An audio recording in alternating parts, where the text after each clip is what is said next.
और हर्ष जो है हर बार की तरह कुछ नया रिसर्च लेकर के आते हैं और आज भी लेकर के आए हैं।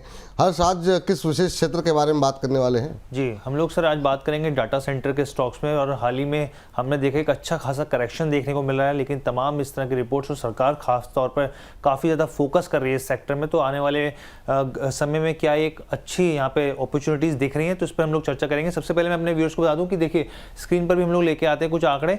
और जो डाटा सेंटर जो है होता है, बड़े बड़े सर्वर्स होते हैं, यहाँ पर आपके तमाम तरह के ट्रांजेक्शन के रिकॉर्ड, व्हाट्सअप वीडियोज़ या फिर पिक्चर्स, ये तमाम तरह जो डाटा होता है ना वो सर्वर पर सेव किया जाता है। और भारत सरकार खुद चाहती है कि जो भारत का डाटा हो वो भारत में ही रहे, और इसलिए तमाम तरह की नई सरकार स्कीम लेके आई। पीएलआई भी लेकर आई सरकार इसलिए। और आप ये देखिए यहाँ पर कॉलोनियल की रिपोर्ट कहती है कि भारत में डाटा सेंटर के मार्केट का एक्सपेंशन हो रहा है। 2025 अप्रैल 2025 तक ये कितने मेगावाट की थी कैपेसिटी? 1263 मेगावाट की कैपेसिटी थी, लेकिन 2030 तक ये 4 गुना बढ़कर 4500 मेगावाट तक पहुंचने की इसकी संभावनाएं जताई जा रही है। यानी कि 25 अरब डॉलर का निवेश आने की पूरी उम्मीद इस तरह की जताई जा रही है यहाँ पे। रियल एस्टेट, क्योंकि देखिए इसमें क्या होता है, बड़े बड़े डाटा सेंटर्स के लिए बड़ी बड़ी जगह चाहिए होती है, तो रियल एस्टेट फुटप्रिंट जो है आप ये समझिए कि 3 गुना बढ़ चुका है। अगर हम 2025 तक की बात करें, अभी कितना पहुंच गया? 15.9 मिलियन स्क्वायर फीट तक पहुंचता हुआ दिखा है। अब ऐसे हम 5 स्टॉक्स निकाल कर लेके आए हैं, एक एक करके फटाफट से बता देते हैं हम लोग। देखिए सबसे पहले E2E नेटवर्क्स की बात करते हैं। अपने ऑल टाइम हाई से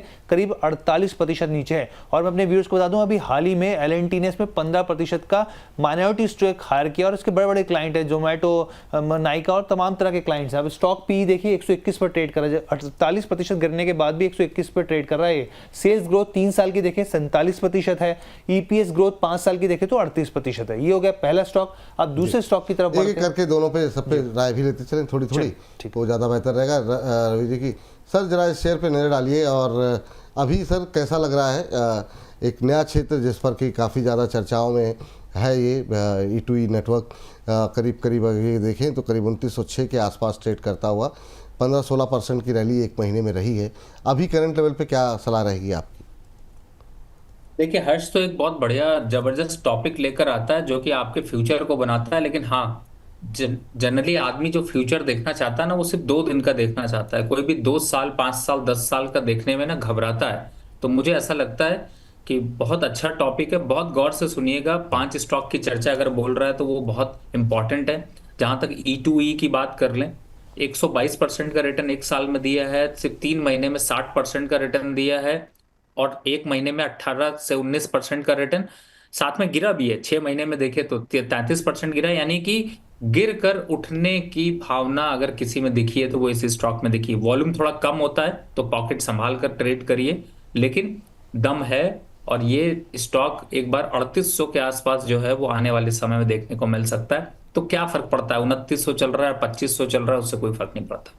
ठीक सर, ये बात E2E नेटवर्क पे निकल करके आ रही है। चलिए इस बीच अगली जो है कंपनी पर डालते हैं। हर्ष बताइए जी। अगला जो स्टॉक है नेटवेब टेक्नोलॉजीज की हम लोग बात कर लेते हैं। एक बार स्क्रीन पे ले आते हैं। ये देखिए जो ऑल टाइम हाई से जो करीब 35% ये स्टॉक नीचे है। स्टॉक पी अभी भी 98 के आसपास ट्रेड कर रहा है। यहाँ पे सेल्स ग्रोथ देखें यहाँ पे 3 साल की 71% है, और अगर ईपीएस ग्रोथ देखें 5 साल की तो 23% है। और मैं आपको बता दूं कि ये जो कंपनी दुनिया के अगर आप 500 बड़े सुपर कंप्यूटर कंपनियों की बात करें तो उसमें ये कंपनी का नाम शुमार होता है। और इसमें इसके साथ ही और तरह की, जैसे आप क्लाउडिंग से जुड़ी या फिर दूसरी जो सर्विसेज होती है वो आईटी से जुड़ी ये कंपनी जो है वो प्रोवाइड करती है। दूसरा स्टॉक जी। ठीक सर, नेटवेब टेक्नोलॉजी अभी हाल फिलहाल में काफ़ी ज़्यादा जो है चर्चाओं में भी रही। कई सारे हमारे जो है एक्सपर्ट जो है उनकी तरफ से रिकमेंडेशन भी यहाँ पर आई। आज जरूर नीचे है यहाँ पे 1.5% के आसपास की, लेकिन एक तरफा रैली रही है। क्या शानदार मूव, 38-39% की तेज़ी, 1966 का लेवल देखने को मिल रहा है। रवि सर कैसा लग रहा है आपको चार्ट के आधार पर या फंडामेंटली इस शेयर पर कुछ कहना चाहेंगे आप? देखिए इन सभी शेयरों पे जो पे आप बात कर रहे हैं ना, इनमें बस यही प्रॉब्लम है कि थोड़ा सा वॉल्यूम जो है वो साइड पे लो होते हैं। तो बहुत सोच समझ कर ही लोग निवेश करते हैं। और एक बात अच्छी भी है कि अगर हर जैसे ऐसे प्रोग्राम अगर बहुत से चैनल चला रहे होते तो लोगों को नॉलेज बढ़ रही होती, तो लोग इस पे फोकस कर रहे होते, इंडस्ट्री को एक दूसरे तरीके से देखा होता, तो शायद इन्वेस्टमेंट और वॉल्यूम दोनों इतने ज्यादा दिखाई देते। फिलहाल स्टॉक की बात करें तो 1 साल में इस स्टॉक में 12% का नेगेटिव, लेकिन 3 महीने में 43% का, और 1 महीने में तो इसने रॉकेट ही बना दिया, 40% की रैली दिखा दी है। तो कहीं ना कहीं से थोड़ी प्रॉफिट बुकिंग जोन में है, लेकिन 1750 से 1800 ये जो बीच के लेवल है, इनमें खरीदारी करना बिल्कुल मत भूलिए, अगर आपका लक्ष्य 3 साल और 5 साल के हिसाब से। जी। अब सर आपने कहा कि अगर बाकी चैनल भी इस तरह की कवरेज लेकर के आए होते, अब हर चैनल के पास हर्ष है कहाँ सर? तो ऐसी कवरेज के लिए हर्ष जैसा नगीना हमारे पास है। बहुत बहुत धन्यवाद तो सर, थैंक यू सो इसमें मच। तो कोई दो राय नहीं है। चलिए हर्ष के पास दोबारा चलते हैं। हर्ष तीसरी कंपनी। नहीं, आप कॉपी करना शुरू कर देंगे, डोंट वरी। अब नहीं, तो बिल्कुल, पक्का आप बिल्कुल। सारे चैनल पे चलेगी। जी। हाँ, ये बात तो सही है सर, ये मैं मान सकता हूँ, बिल्कुल सर जी। तीसरा स्टॉक है ब्लैक बॉक्स। ब्लैक बॉक्स की हम बात करें तो आप समझिए कि आज से कई साल पहले 1999 के आसपास यहाँ पर टाटा कम्युनिकेशन ने इसको एस्टैब्लिश किया था। उसके बाद यहाँ पर एक अमेरिकन कंपनी ने एक्वायर किया, उसके बाद एसर ग्रुप आया, और अगर अभी हम लोग स्थिति देखें यहाँ पर तो ये ऑल टाइम हाई से 28% नीचे है। स्टॉक का पी 32 के आसपास ट्रेड कर रहा है। सेल्स ग्रोथ अगर पिछले 3 साल की हम देखें 11% है, और ईपीएस ग्रोथ 5 साल के अंदर 20%। ये दूसरे दो स्टॉक्स के मुकाबले कम इसलिए है क्योंकि कंपनी जो है रिस्ट्रक्चरिंग पे ज्यादा फोकस कर रही है, और इसी के चलते यहाँ पर जो है थोड़े से सेंटीमेंट यहाँ पे पिछले कुछ दिनों में नेगेटिव देखने को मिले।